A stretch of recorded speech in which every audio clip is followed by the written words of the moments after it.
and today I will be reviewing Thor Love and Thunder.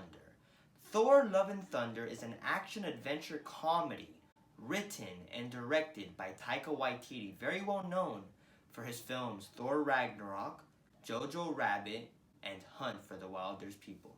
So, Thor Love and Thunder is the newest MCU film that has been released. I think it's the 29th one now.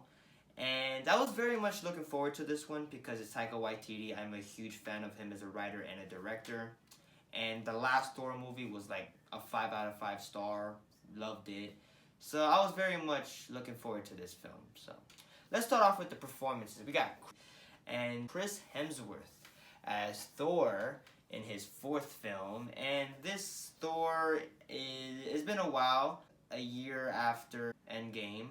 And I think he has done his workouts, has regained his strengths, and it's pretty much the adventures of Thor and Korg. The adventures of Thor and Korg. I like Chris Hemsworth as Thor. I really do love him as this character of Thor. There's really nothing to change that. And I thought it was great in this film. His character is quite interesting. Think of like Thor Ragnarok and pump that up like 11. So that's pretty much Chris Hemsworth as Thor in this film. I like his character. I like where, by the end of this film, where he goes. But, yeah, his character is very humorous. And most of the scenes with him are usually played for jokes, which at times can be pretty annoying. But by the end, I do like Thor. I do like Chris Hemsworth's portrayal as Thor. And I feel like this is a character that has changed for the better.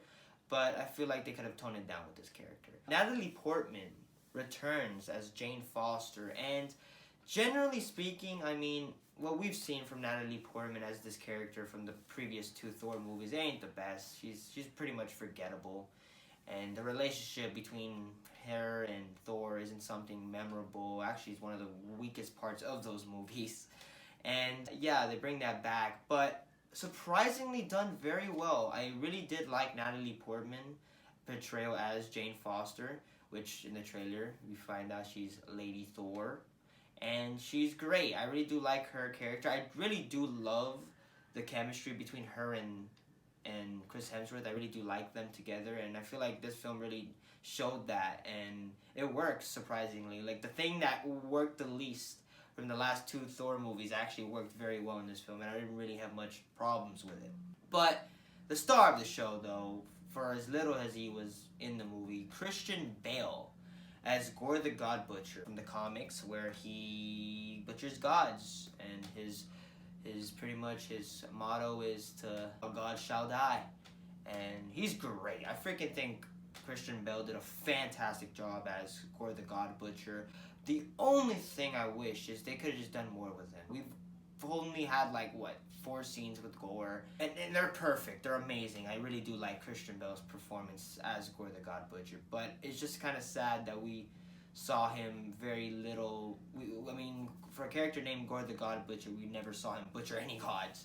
We only saw the aftermath of it all, but yeah, I felt like we could have seen a lot more of him, but when he's on screen, he's amazing. He's fantastic. Valkyrie is in this film, and to be frankly honest, I felt like Valkyrie was very underutilized. I don't think her character wasn't very much useful throughout the movie. She is the king of Asgard, which is funny. The new Asgards and the scenes that were there. And yeah, she wasn't really done well.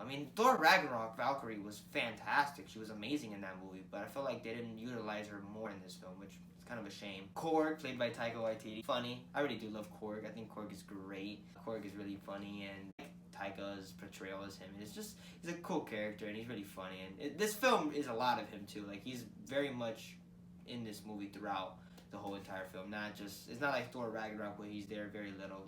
This movie has a lot of Korg. So if you're a fan of Korg, you probably love this movie a lot. But all around, the performances were pretty good. The directing by Taika Waititi is pretty good. Visually stunning. Some shots are really well made. The scenes of it, black and white from the trailer, was really good. And at times, visually really good.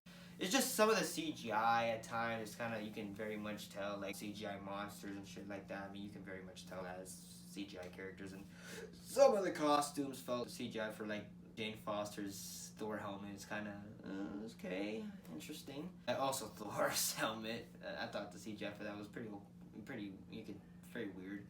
But all around, I thought the CGI was pretty good though. I thought all around the CGI was pretty good. The writing this film is very funny. Like, I laughed in most of the movie. I cannot lie to myself. I did laugh a lot in this movie, but I felt like this movie it is a straight up comedy. This movie made me laugh so many times.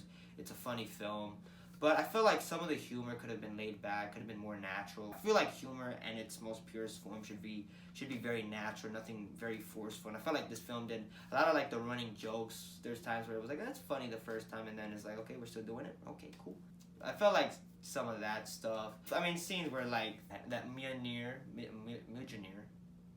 Jonathan, Stormbreaker, the jealousy between Stormbreaker and Thor. I thought that was pretty funny, but they did that too much, really. But all around, I thought the jokes were pretty funny, but I felt like it was a lot. I felt like they amped it up too much, and I felt like should have kept it natural, really. Especially when you have source material like Gore the God Butcher, butchering gods and stuff like that. The chemistry between everybody is really good. I thought the story was pretty good. It's not bad story. I really did like the story, especially with the character of Jane and Gore. I thought the story itself, and by the end, I did enjoy the film. All around, I had a good time with the film. It easily could have been amazing. It could have been a 5 out of 5 stars, but again, some of the jokes were there was too much jokes. But like, for a source material like Gore the God Butcher, you could have kept it a little bit more serious, in my opinion.